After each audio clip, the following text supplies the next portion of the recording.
El sistema MAX, Mnogokratnaya Aviacionno-Kosmicheskaya Sistema aeroespacial reutilizable, concebido por la Oficina de Diseño NPO Molnilla bajo la dirección del ingeniero Gleb Lozinolozinski a finales de la década de 1980, representa el cénit conceptual de la ingeniería de transporte orbital reutilizable de la Unión Soviética. Frente a la altísima penalización económica y el colosal costo operativo que significaban los cohetes de despegue vertical tradicionales como el sistema Energía Buran o el transbordador espacial estadounidense, el programa MAX propuso una arquitectura radicalmente distinta. Un complejo espacial completamente reutilizable de lanzamiento aerotransportado en pleno vuelo, montado sobre el lomo del avión de transporte más grande y potente jamás construido, el Antonov An-225 Mriya. El sistema no solo buscaba reducir drásticamente el costo por kilogramo puesto en órbita terrestre baja, LEO, sino eliminar la dependencia de complejos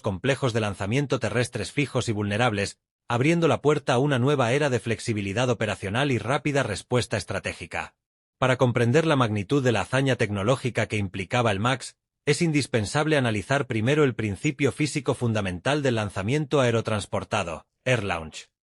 Cuando un vehículo espacial se lanza desde el suelo, la primera fase del vuelo, la fase transónica y la región de máxima presión dinámica o MAX-Q, consume una proporción descomunal de combustible únicamente para vencer la densidad del aire en la troposfera y la fuerte atracción gravitacional acumulada desde el nivel del mar. Al utilizar el Antonov An-225 como primera etapa nodriza, el sistema MAX se ahorraba por completo esta fase inicial de mayor resistencia atmosférica. El avión nodriza despegaba de una pista convencional cargado con el conjunto MAX fijado en su sección dorsal, ascendiendo de manera progresiva hasta alcanzar una altitud operativa óptima de aproximadamente 9.000 a 10.000 metros a una velocidad de crucero subsónica alta cercana a los 750 a 800 km por hora. En ese preciso instante, en un entorno de aire enrarecido y con una energía potencial y cinética inicial ya ganada de forma gratuita por la plataforma nodriza, se producía la separación en vuelo. El avión espacial MAX y su gigantesco tanque de combustible encendían sus motores principales, iniciando una parábola de ascenso balístico que les permitía escapar de los estratos más densos de la atmósfera con un ahorro energético neto estimado en más de 2 km por segundo de delta V en comparación con un lanzamiento vertical desde tierra. La configuración estructural del sistema MAX se dividía en dos componentes principales acoplados mecánicamente: el avión espacial tripulado o no tripulado, en su variante MAXOS o MAX-M, y el gigantesco tanque external de combustible aerodinámico. A diferencia del tanque externo del transbordador de la NASA, que era una estructura cilíndrica convencional destinada únicamente a contener propelente criogénico y que se destruía al reingresar a la atmósfera, el tanque del MAX fue diseñado con un perfil aerodinámico hiperoptimizado de cuerpo sustentador. Este tanque no solo albergaba las ingentes cantidades de oxígeno líquido y queroseno sintético, sino que contaba con superficies aerodinámicas propias y una estructura capaz de soportar las tensiones mecánicas extremas del vuelo a alta velocidad. Durante la fase de ascenso subsónico sobre el An-225, el tanque actuaba como una extensión del perfil alar, ayudando a sustentar parte de la carga total. Una vez agotado su combustible y completada la fase de empuje atmosférico primario, el tanque se desacoplaba a gran altitud, realizando un descenso controlado guiado por superficies aerodinámicas fijas y paracaídas de frenado para amerizar en el mar o aterrizar sobre esquís desplegables en zonas desérticas, permitiendo su recuperación total y reutilización en múltiples misiones posteriores. El corazón propulsor del avión espacial MAX era una auténtica obra maestra de la termodinámica y la metalurgia aeroespacial soviética, el motor cohete de combustible líquido tripropelente RD-701.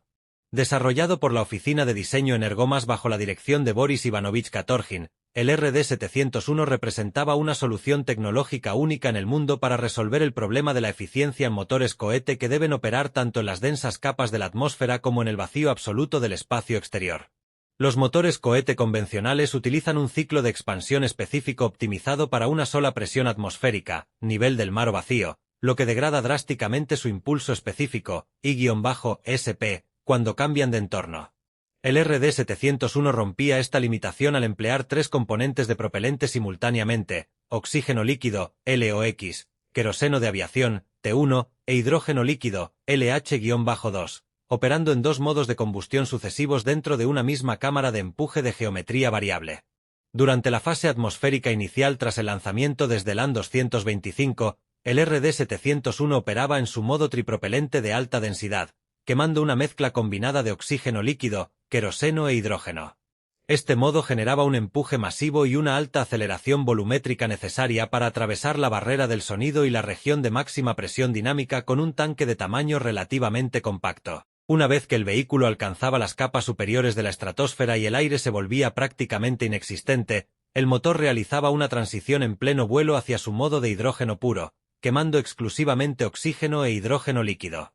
Este segundo modo maximizaba el impulso específico hasta cotas cercanas a los 460 segundos, aprovechando la extrema eficiencia energética del hidrógeno para proporcionar el empuje final necesario para la inserción orbital precisa en la órbita terrestre baja. El uso de este ciclo dual permitía al MAX prescindir de los voluminosos y pesados propulsores sólidos laterales o de etapas adicionales de refuerzo que lastraban a otros proyectos de la época. La aerodinámica del avión espacial MAX presentaba una configuración de ala en doble delta de gran superficie con bordes de ataque de alta conicidad, diseñada específicamente para resolver el complejo problema del reingreso atmosférico a velocidades hipersónicas superiores a Mach 20.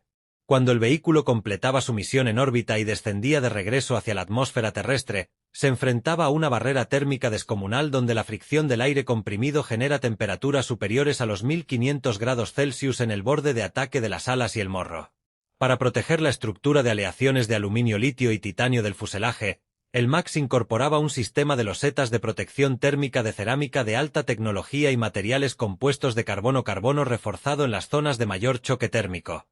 Un diseño heredado y perfeccionado a partir de la experiencia directa obtenida con el desarrollo del Buran soviético. La alta superficie alar del MAX le confería una excelente relación de planeo subsónico, permitiendo a los pilotos realizar aproximaciones y aterrizaje sin motor, en modo planeador, sobre pistas de aterrizaje convencionales de categoría militar o civil, con una precisión milimétrica guiada por sistemas de navegación inercial y radiobalizas automáticas. El sistema MAX fue concebido en tres variantes principales para maximizar su versatilidad operativa y comercial. MAXOS, la versión estándar tripulada con capacidad para transportar hasta 6 cosmonautas y una carga útil modular de hasta 7 toneladas en su bodega presurizada. MAX-M, una variante no tripulada optimizada exclusivamente para el despliegue rápido de satélites pesados, reemplazo de constelaciones orbitales en caso de emergencia y misiones de reabastecimiento de estaciones espaciales Mir o posteriores, y una versión de carga hiperpesada derivada. La bahía de carga del avión espacial estaba dotada de un sistema de apertura dorsal mediante compuertas hidráulicas longitudinales,